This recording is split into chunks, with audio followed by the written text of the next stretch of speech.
Raghavendra Lawrence பேட்டியில் சொல்றாரு, மாணவர்கள் நாங்கள் போராடும் போது நீங்க எந்த கல்லூரி மாணவர்கள்? வேலை என்ன? தேவைப்பட்டால் அரசியலுக்கு வரும்னா, ஐயோ நாங்க அதுக்காக தான் காத்திருக்கோம் வாங்கிறோம். விஷயத்துக்கு வாங்க. நாங்கள்லாம் மாணவர், உனக்கு என்னங்க வேலை? ஒரு போராட்டத்தில் புரட்சியில் லஞ்சம் கொடுத்து செய்து கொண்ட ஒரு போராட்டக்காரன் நீங்க பாத்திருக்கியா? ஒரு தொழில வியாபாரத்தில் பங்கு சேர்ந்துக்குருவான், 1 கோடி தரையை நீ சேர்த்துக்கிட்டு. புரட்சியில போராட்டத்தில் 1 கோடி கொடுத்து போராட்டத்தில் சேர்ந்துக்கிட்ட ஒரு வீரனை நான் இப்பதான் பாக்குறேன். 1 கோடி கொடுக்குறேன், என்னையும் ஆட்டத்தில் சேர்த்துக்கிறியாடா? டே என்னையும் சேர்த்துக்கிறியா? யார்கிட்ட கொடுத்திய? உங்கள் மனைவியின் நகையை அடமான வச்சிய. அடமான வச்சு பணத்தை யார்கிட்ட கொண்டாந்து கொடுத்திய?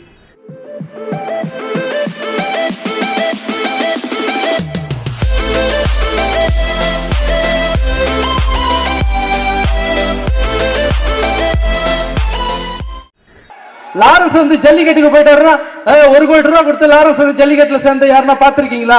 அப்ப அங்க உட்காந்துருங்களாம் 1 கோடி ரூபாய் லஞ்சம் வாங்கிட்டு தான் என்ன சேர்த்தாங்களா?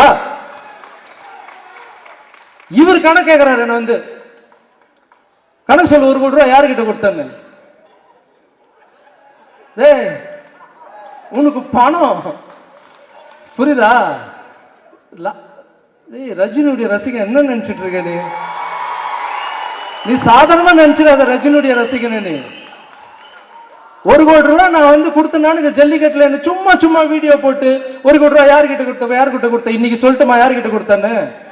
ஜல்லிக்கட்டுல சேலத்துல ஒரு பையன் ட்ரெயின் ஆக்சிடென்ட்ல இறந்து துடிக்க துடிக்க இறந்தான, மைக்கு முன்னாடி கத்தி கத்தி பேசிட்டு சும்மா போய் வீட்டுல பார்த்து தூங்குனீங்கள, அந்த தாய்க்கு வீடு கட்டி கொடுத்துருக்கேன், அந்த தங்கச்சிக்கு படிப்பு ஏற்படுத்தி கொடுத்துருக்கேன். அங்க போய் கேளுங்க என் பணம் என்ன செலவாச்சுன்னு நான் சொல்றேன். எல்லாம் பீச்சில் போய் அடிபட்டு போனோடனே ஒரு பையன் இறந்துட்டான் தண்ணியில வந்து, யாருக்குமே தெரியாது. இன்னைக்கு சொல்றேன், சூப்பர் ஸ்டார் ரஜினிகாந்தனுடைய ரசிகம் பப்ளிசிட்டி பண்ணிக்கிறதுக்காக பண்ண மாட்டான் எல்லாமே.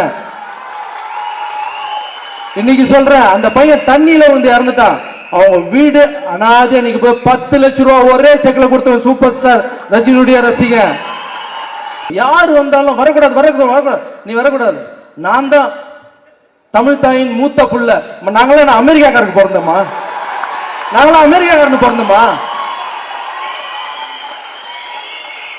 எனக்கு தான் தெரியும் என் வீட்டுல எங்க நெட்டு போயிருக்கு, போல்டு போயிருக்கு, இது போயிருக்கு. காயலாங்கடிக்கா கூட்டின்னு வந்திருக்காங்க.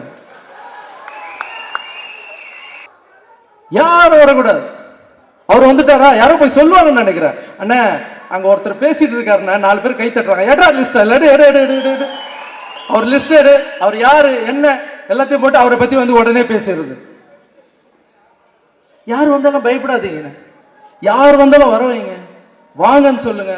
இப்போ ஒரு ஓட்டப்பந்தயம் இருக்குப்பா, இது ஒரு அரசியல் ஓட்டப்பந்தயமாவே எடுத்துங்களேன். எல்லாரும் வந்து ஓடி ஒருத்தர் போய் ஜெயிக்கிறது தான் சரியான ஆம்பளை. யாருமே ஓடவே கூடாது, நான் மட்டும் தான் ஓடி போய் ஜெயிப்பேன். அது என்ன இது? யாருமே ஓடக்கூடாது, நான் மட்டும் தான் ஓடுவேன். எந்த தொழிலாவது இது நடக்குமா? எந்த தொழிலையும் நடக்காது.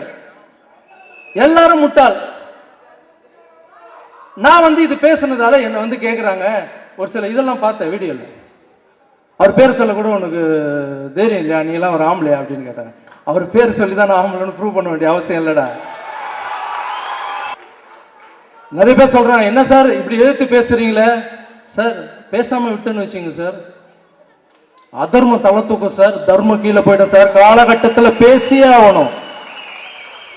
இது எனக்கு நல்லா தெரியும். என் மேல மீம்ஸ் போடுவாங்க, என்ன தப்பு தப்பா திட்டுவாங்க, ஆரம்பிச்சுட்டாங்க இப்ப திட்டுறதுக்கு. எல்லாம் தெரியும். என் வீட்டுல கூட சொல்றாங்க, டே உன்னை ரொம்ப தப்பு தப்பா பேசுவாங்க, கொச்சையா பேசுவாங்க, எல்லாம் சொல்லிட்டு தான் இருக்காங்க.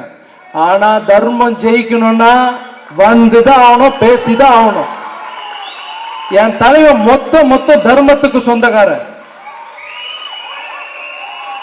இது மொத்த அதர்மத்துக்கு தப்பு, ரொம்ப தப்பு. எனக்கு யாரும் இல்லதான், தனி மனுஷனா தான் நான் வந்தேன்பா ஃபீல்டுக்கு. எனக்கு யாருமே இல்லை. ஆனா எங்க அம்மாவுடைய ஆசீர்வாதம், ராகவேந்திர சாமி ஆசீர்வாதம், ரஜினி என்ற 3 எழுத்து என் பின்னாடி இருக்கு. யாரையுமே வந்து தப்பா பேசாதீங்க தயவு செஞ்சு. இப்ப கூட கேட்கிறேன், நான் திட்ட வரல, திருத்த வந்திருக்கேன். கீதையிலே சொல்ல இருக்கேன், உனக்கு பிடிக்காதவங்களை திட்டாதன்னு சொல்லியிருக்காங்க. நான் கூட தப்பான வார்த்தைலாம் பேசலாம். அண்ணா நீங்களாவது இங்க பிறந்தீங்க, நான் ராயபுரம்னா காசிமேட்ல பிறந்தேன். தப்பான வார்த்தைகள் எனக்கு பேச தெரியாதா? என் தலைவன் என்ன அப்படி வளர்க்கல. இதை விட மோசமாலாம் எனக்கு பேச தெரியும். உடனே ஆம்பளையா பேச சொல்ல மாட்டியா? அது நல்ல ஃபங்க்ஷன், அங்கே போய் இவர் பேர் எதுக்கு நான் சொல்லிட்டு இருக்கணும்? ஸோ இனிமையாவது கட்சி பேசுங்க, எல்லாம் பேசுங்க. எந்த கட்சி தலைவரையும் திட்டாதீங்க, யாருமே எதுவுமே பேசாதீங்க. அரசியல் மட்டும் பேசுங்க சார். தனி மனிதன் தாக்குதல இருக்கக்கூடாது சார். அதுதான் சார் அதர்மம்னு சொல்றேன். நான் சொல்றதுல ஏதாவது தப்பு இருக்கா நீங்க சொல்லுங்க.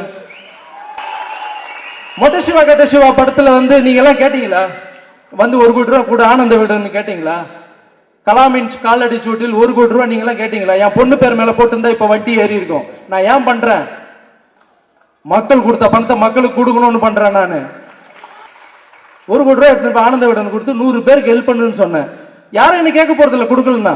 நான் எதுக்கு பண்றேன்? தர்மம் இருக்கு. நீ இவ்வளவு சம்பாரிச்சுனா இவ்வளவு கொடுக்கணும்ன்ற தர்மம் இருக்கு. கிருஷ்ணன் பார்த்துக்கிட்டே இருக்கான்.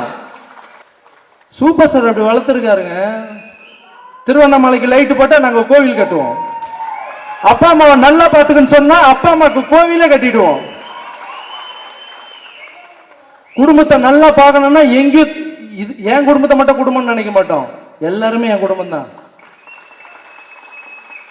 சீமான் அண்ணா ஒரே நிமிஷம்.